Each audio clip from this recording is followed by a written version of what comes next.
It's the first time that I'd ever seen him. How did you run into him this time? Just in Vegas?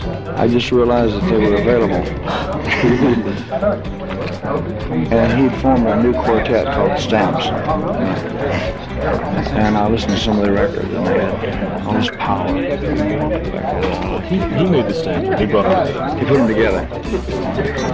One of his nephew, one of his son-in-law. The other two where they came from. But each one of the guys individually are good, as you can see. I noticed. They all have good. See, we come from a different background. We come from the Middle West or from the West Coast. You don't hear this too much. So we don't hear this. So we see a bunch of guys that has a whole different kind of level of meaning to us because it's just not part of our background. But like everybody comes from the same background, or is that's as much to you guys as it is to a kid in California growing up and surfing or Little League baseball. It's kind of like roots. We grew up with it, from the time I can remember, like 2 years old. I grew up with this because my folks took me there. And when I got old enough, I started to sing in church. And That's how you got into singing? Well, it's one of the ways. One of the ways. But I liked all type of music. When I was in high school, I had records about Mario Lanza and the Metropolitan Opera. I love music. The Spanish, I like the Mexican flavored songs. But this is so music too. But this thing here, the gospel thing is just, the gospel is really what we grew up with, more than anything else. It shows in the music too, because there's a kind of, if you've seen Baptist choirs, there's a kind of intensity about it. And it's the same kind of intensity, electricity that you have on stage. And there seems to be that almost every song. It's a kind of a soul. It comes from way deep inside. Yeah. It just isn't singing notes. It's singing something that seems to come from very deep inside of you. And at certain times you push out and pull in. Just a part of you. You don't think about it. When I was in France about 3 or 4 years ago, and I was doing a film on Jean-Claude Keely, and I asked him just offhand who was his favorite singer, and he said, Elvis Presley. He's my man. Really? He's my man. He's my favorite skier. And I asked him why. That's nice. And he said, but he did this whole thing. He says he has soul. And it's hard for an American to talk to a Frenchman and understand that he understands soul better than you do. But he really does. He says he sings, from in here. And that was his way of describing. He had a very limited English at the time. It's fantastic. Sure, you're going to pick up the music? No, but this, Can I wrap it up? yeah.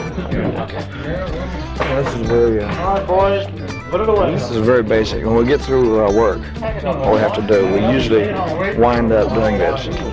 And you're doing it because you want to do it. We do it because we want to do it, In Las Vegas, after he's done 2 shows, everybody's tired.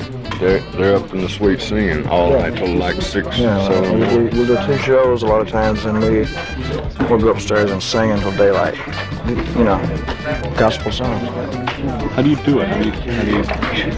Not too often. When you're working every night there.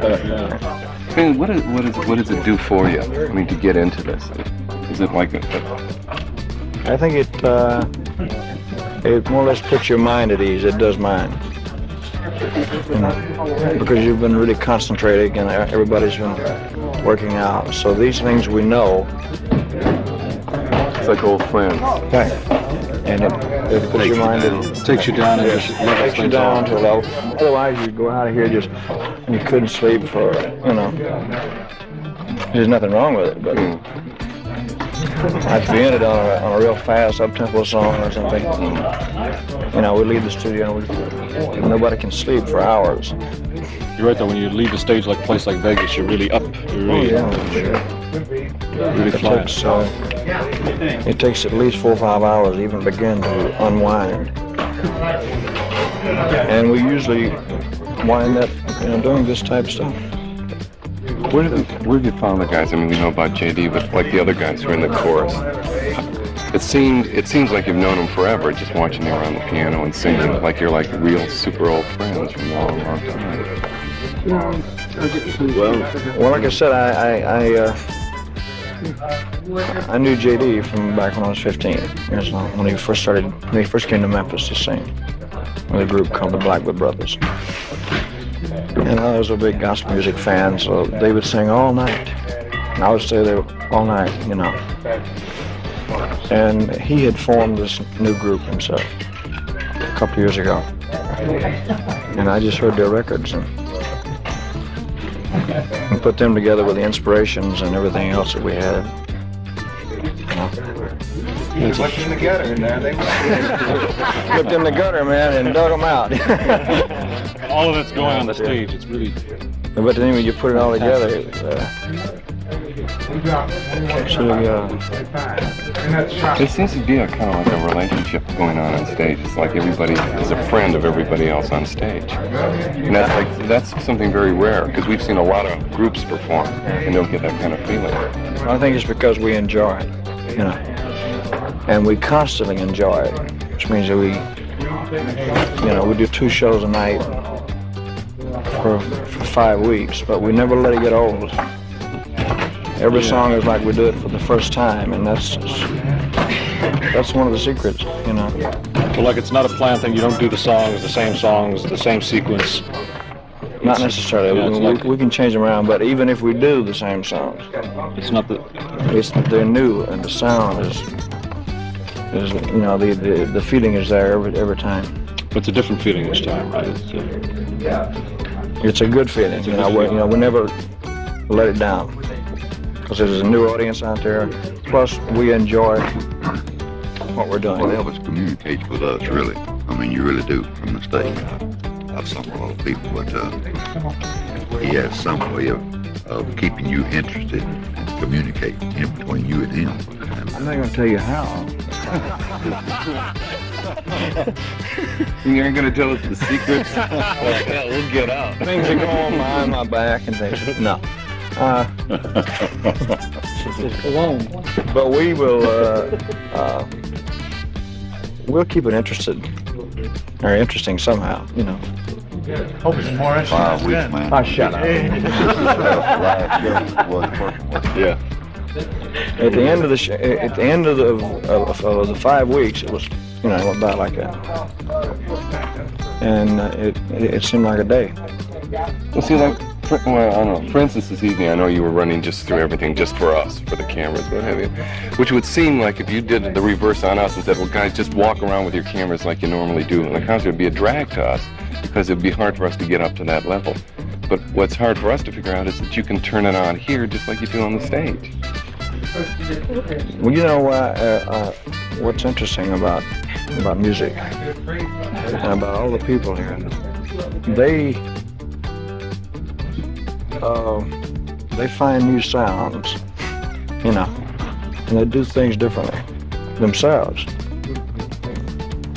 So it's like a new experience every day. The guy on the guitar will find a new lick, or the guy on the piano will find something, or the voices will add something, you know.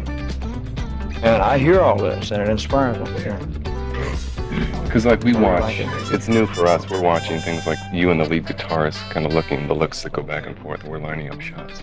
There's like really something going on, some sort of magic. You know, we know already the game that goes on with Charlie Hodges and the kid in the back and forth, and that's part of it too. So there's a kind of thing going on there, there's something going on there. I notice when your eye goes over to JD when the chorus comes in, you know, each one of them is like a little turn on, you know, it's like a conversation goes on, each one, but there's surprises. It's like in a it. feedback. Yeah, it's a back and forth, and you're turning each other on. Well, that's what I mean. I mean, it never ceases. It goes on. And that's what we're looking for in the film. That's what the film has to explore totally. It's that whole electricity, you know, that's just kind of circulating back and forth. I hope you find it. Hey, it's not. We have to tell you, we looked and it wasn't there. Thanks. So we're wrapping.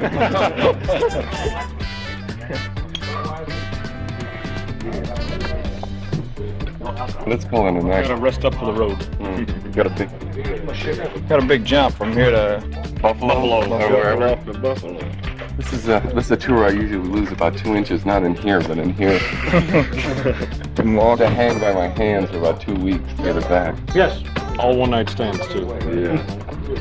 Yeah. But that's fine, see. It's excitement. So, I've got to figure out how to get a pen in each room for these guys to sing after the show. Oh, let's go home, everybody. I think so. Enjoyed it, fellas.